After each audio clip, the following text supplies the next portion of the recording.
오늘 본문을 보면 뭐 이렇게 내용이 많은 것 같아도 오늘 내용은 되게 단순합니다.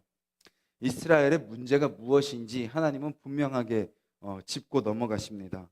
그리고 이스라엘이 망한 이유가 무엇인가 그것을 분명하게 알려주고 있는 것이죠. 지금 오늘 본문의 대상은 누구죠? 바벨론으로 가지 않고 어디로 간 사람들이에요? 애굽. 그렇죠. 애굽으로 간 사람들입니다. 애굽으로 도망간 사람들이죠. 바벨론으로 가면 우리가 죽는다. 바벨론으로 가면 우리가 안 된다. 우리가 가야 될 곳은 애굽이다 라고 이야기하며 애굽으로 간 사람들을 향해서 하나님이 하신 말씀입니다. 오늘 본문에서 하나님이 이야기하시는 이스라엘 백성들의 문제, 그것이 잘 드러나는 본문이 바로 9절 말씀입니다. 9절 말씀 한번 보시겠어요? 너희가 유다 땅과 예루살렘 거리에서 행한 너희 조상들의 악행과 유다 왕들의 악행과 왕비들의 악행과 너희의 악행과 너희 아내들의 악행을 뭐 했느냐? 잊었느냐? 잊어버리는 거죠. 기억하지 못하는 겁니다. 자신들이 얼마나 큰 악을 계속 행하여 왔는지, 얼마나 하나님을 잊고 살았는지, 얼마나 하나님의 말씀에 귀 기울이지 않았고 내 생각과 내 뜻대로 살았는지, 지금까지 내가 하나님을 떠나 살아서 내가 어떤 고난과 어떤 환난 가운데 하나님이 주시는 복을 누리지 못하고 하나님과 친밀한 관계를 맺지 못하고 하나님 안에 거함으로 하나님이 주시는 평안과 위로를 누리지 못하고 얼마나 세상 것을 따라 살았는지, 얼마나 세상의 어떤 가르침에 현혹됐는지, 아니면 내가 주인 되어서 내가 살아온 결과가 어떤 결과였는지 그것을 다 잊어버렸다는 거죠.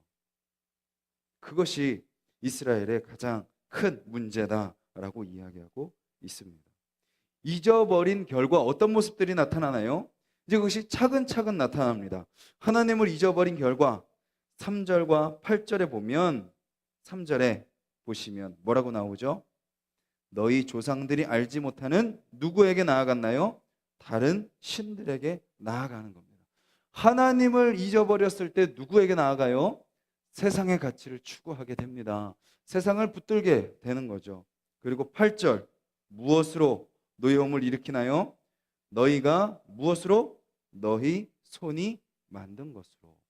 결국은 사람이 무엇을 쫓아갈 수밖에 없어요. 하나님을 잊어버리고 하나님을 떠난 삶이 무언가 자유를 줄 것 같다고 생각하지만 결국 그 삶은 하나님보다도 훨씬 미치지 못하는, 아니 하나님과 비교할 수도 없는, 오히려 사람이 만든 어떤 무언가를 숭배하고 그것을 섬기고 살아가게 되는 거죠. 말도 못하고 어떤 계획도 하지 못하고 능력도 없는 세상의 어떤 사람이 만들고자 한, 사람이 만든 어떤 도구의 노예가 되어 살아가는 존재가 되고 만다는 것이죠. 누구를 잊어버렸을 때? 하나님을 잊어버렸을 때. 세상의 가치를 더 사랑하는 거죠. 그리고 내 자신이 주인이 됩니다. 그리고 다른 사람들의 말에 휘둘리며 살아가는 거죠. 우리 눈에 보이는 것이 우리의 우상이 되고 마는 것입니다. 그리고 그 다음은 어디로 가죠? 5절로 한번 가보시겠어요? 같이 읽겠습니다. 시작. 그들이 듣지 아니하며 귀를 기울이지 아니하고 다른 신들에게 여전히 분향하여 그들의 악에서 돌이키지 아니하였으므로. 이제 어떻게 해요? 기억하지 않고 우상 가운데 그 모든 마음을 뺏겼을 때 하나님이 아무리 이야기를 해도 듣지 않는 겁니다. 귀 기울이지도 않는 거죠. 하나님을 찾지 않는 겁니다. 이제 하나님을 떠나 살아가는 거죠. 그리고 이제 어디를 향해 나아가죠? 10절 말씀입니다. 같이 읽겠습니다. 그들이 오늘까지 겸손하지 아니하며 두려워하지도 아니하고 내가 너희와 너희 조상들 앞에 세운 나의 율법과 나의 법규를 지켜 행하지 아니하느니라. 무슨 말씀이에요? 교만인 것이죠. 교만. 하나님을 잊어버리고 하나님을 떠나 살아간 나의 그 처참했던 삶, 하나님을 떠나 세상을 추구하며 살아갔지만 그 안에서 길을 알지 못하고 헤매었던 우리의 과거, 내가 주인 되었고 내 목소리를 강조했었고 나의 생각을 강조했었고 내가 원하는 대로 살고자 했던, 사람들이 그렇게 추구하며 세상 사람들이 따라갔던 그 삶을 살아갔던 나의 삶의 그 결과들, 평안이 없고 기쁨이 없고 감사가 없고 위로가 없으며 처참하고 내가 살아남으려고 노력했고 그렇게 세상의 가치를 추구하며 탐욕과 쾌락 가운데 살아갔던 그 모든 삶을 홀랑 잊어버렸을 때, 그것을 잊어버렸을 때 다시 내 삶 가운데 세상의 것들이 우상이 되고 또 어떤 면에서는 율법이 우상이 되고 나 자신이 우상이 되고 만다는 거죠. 그래서 종교 생활은 하지만 교회는 나오지만 어떤 모습은 보이지만 그 안에 뭐가 없어요? 하나님을 찾는 모습이 없는 거죠. 하나님께 귀 기울이는 모습이 없는 겁니다. 장소만 바뀌었을 뿐, 대상이 바뀌었을 뿐, 눈에 보이는 것만 바뀌었을 뿐 여전히 내가 주인 되어서 교만함으로 살아가게 되는 거죠. 잠언 말씀에 보면 많은 교훈을 이야기하지만 끊임없이 경고하는 것이 있습니다. 16장에 그 내용이 더 많은 것 같아요. 5절에 이런 말씀이 있습니다. 무릇 마음이 교만한 자를 여호와께서 미워하시나니 피차 손을 잡을지라도 벌을 면하지 못하리라. 교만한 자를 하나님이 미워하신다는 거예요. 하나님은 그 교만을 심판하신다는 거죠. 아무리 교만한 사람들끼리 손을 잡는다고 해도 벌을 면하지 못한다는 거죠. 또 16장 18절에 이런 말씀이 있습니다. 교만은 무엇의 선봉이에요? 패망의 선봉입니다. 거만한 마음은 넘어짐의 앞잡이입니다.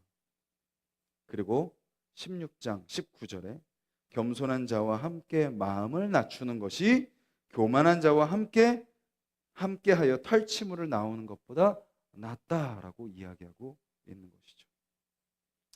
하나님의 유일한 걱정이 뭘까요? 8장 14절에 나옵니다. 마음이 교만할까 염려하여 라고 말씀하고 계십니다. 그들이 마음이 교만하여서 하나님의 사랑 가운데 거하지 않고 자기 스스로의 삶을 추구하며 살아갈까? 또 하나님이라는 또 종교라는 어떤 율법이라는 그것의 겉모습은 취하지만 그 안은 여전히 교만하여 하나님의 말씀을 듣지 않고 살아갈까? 하나님이 염려하시는 거죠. 저는 오늘 이 새벽에 우리 안에 아직도 남아있는 그 교만한 마음들, 그것을 내려놓기를 원합니다. 교만은 때로는 무엇으로도 드러나나요? 두려움으로도 드러납니다. 두려움으로도 드러납니다. 왜죠?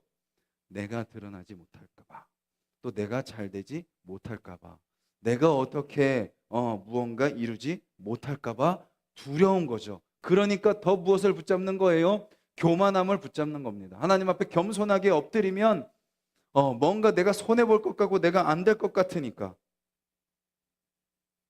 내가 더 낮아질 것 같고 내가 더 세상에서 인정받지 못할 것 같으니까 무엇을 더 붙드는 거죠? 교만을 더 붙드는 거죠. 내 힘으로 하려고, 내 능력으로 하려고 합니다. 하나님은 그 삶의 결말이 뭐라고 분명하게 이야기하고 계세요. 멸망이다 라고 오늘 본문에서도 처참하게 이야기하고 계시는 거죠. 나를 의지하는 삶, 세상을 의지하는 삶, 그 삶은 우리가 상상하기도 싫은 끔찍한 결과를 가져온다라는 것입니다. 그것을 아시기에 하나님은 어떻게 하시는 거예요? 끝까지 찾아가시는 거죠. 신약 성경에 보면 예수님이 어떤 모습으로 비춰지시나요?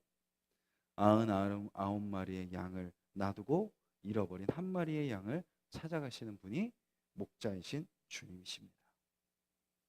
오늘 본문의 내용을 우리가 알지만 이전에 하나님이 뭐라고 계속해서 말씀하셨어요? 애굽으로 가면 칼과 기근과 전염병으로 죽을 거야 라고 분명히 얘기하셨습니다. 근데 오늘 본문은 누구를 향한 말씀이죠? 애굽에 간 사람들을 향한 말씀입니다. 이것은 무엇을 보여주고 계세요? 이미 애굽으로 갔으니까 너네들 다 끝났어 라고 하나님은 접지 않으시고 그들을 포기하지 않으시고 어디까지 쫓아가신 거예요? 애굽까지 쫓아가신 거예요. 애굽에까지 가셔서 뭐 하길 원하시는 거예요? 그들을 다시 건지기를 원하시는 거예요. 한 마리의 잃은 양을 찾아서 하나님은 가시는 거죠. 그렇게 우리에게 찾아오셨습니다. 믿으시나요? 그렇게 우리에게 찾아오셨어요. 우리가 잘나서, 우리가 뭐 신앙이 좋아서, 우리가 뭐 어떻게 막 뛰어나서 예수님을 믿는 게 아닙니다.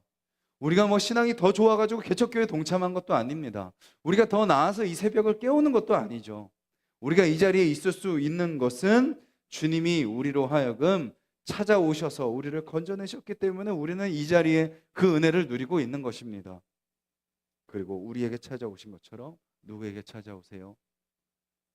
아직도 하나님을 알지 못하고 헤매이고 있는 자들에게 주님이 찾아가십니다.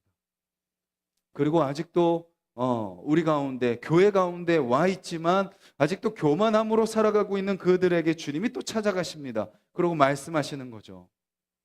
주님의 방법으로 그들을 움직이시고 변화시켜 가실 것입니다.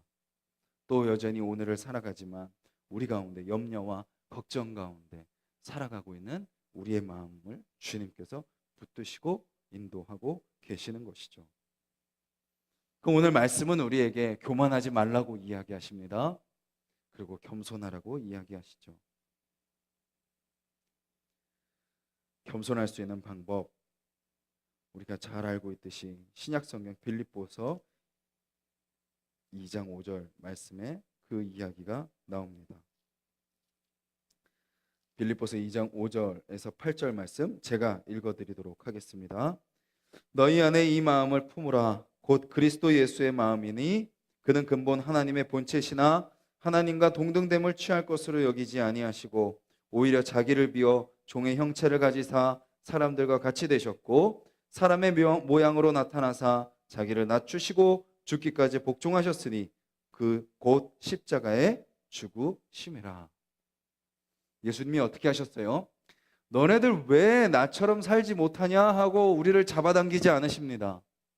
왜 너 나처럼 왜 이렇게 살지 못하느냐고 책망하지 않으십니다. 어떻게 하세요?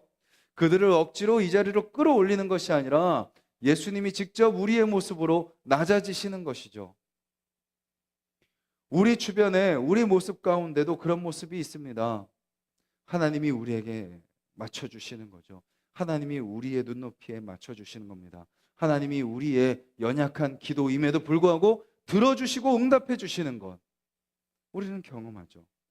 그렇다면 하나님은 우리에게 그런 모습으로 낮아지라고 이야기하고 계십니다. 세상을 정죄하지 말고, 배우자를 정죄하지 말고, 자녀를 정죄하지 말고, 우리를 힘들게 하는 자들을 정죄하지 말고 겸손한 마음으로 나아가라. 주님이 나에게 낮아짐으로 오신 것처럼 너도 세상 가운데 낮아짐으로 나아가라. 그렇게 그들의 이야기를 듣고 그렇게 그들을 사랑하고 그들을 그렇게 품고 그렇게 나아갈 때, 그때 네가 높아지지 못하고 네가 드러나지 못하고 네가 인정받지 못하고 너가 가진 진리가 때로는 빛을 발하지 못하는 것 같아도 그런 겸손한 너의 삶의 모습을 통해서 하나님이 뭐라고 말씀하세요? 내가 너를 높일 것이다 라고 말씀하고 계시는 거죠. 우리가 스스로 높아질 필요가 결코 없습니다. 우리는 이미 높은 자들입니다. 우리는 이미 하나님의 존귀한 자녀들이죠. 내가 세상에 어떤 모습으로 비춰진다고 해서 그것은 아무 문제가 되지 않습니다. 하나님 안에서 우리의 존재는 변하지 않기 때문입니다. 그래서 우리는 하나님의 존귀한 자들이기에 어떻게 할 수 있나요? 그런 존귀한 자의 자녀된 모습으로서 세상 가운데 기꺼이 낮아지며 겸손하게 섬길 수 있어야 된다라는 것입니다. 오늘 여러분들 가는 그 삶의 자리에서 어떻게 살아가시겠습니까? 내가 더 얻기 위해, 내가 더 누리기 위해, 내가 손해본 거 더 받아내기 위해, 내가 더 인정받기 위해, 나를 더 드러내기 위해 살아가시겠습니까? 아니면 주님을 드러내기 위해, 주님께 영광 올리기 위해, 그들을 살리기 위해 겸손하게 오늘 하루 살아가시겠습니까? 오늘 주님의 모습을 닮아 겸손히 우리의 삶에 나타나고 겸손함으로 살아가는 우리의 삶이 되기를 간절히 소망합니다. 그 겸손을 통하여 우리가 만나는 사람들에게 하나님의 사랑이 흘러가기를 간절히 소망합니다. 겸손을 통하여 내가 행하는 삶이 아니라 하나님이 우리의 삶 가운데 역사하시는 오늘 하루가 되기를 주님의 이름으로 간절히 소망합니다.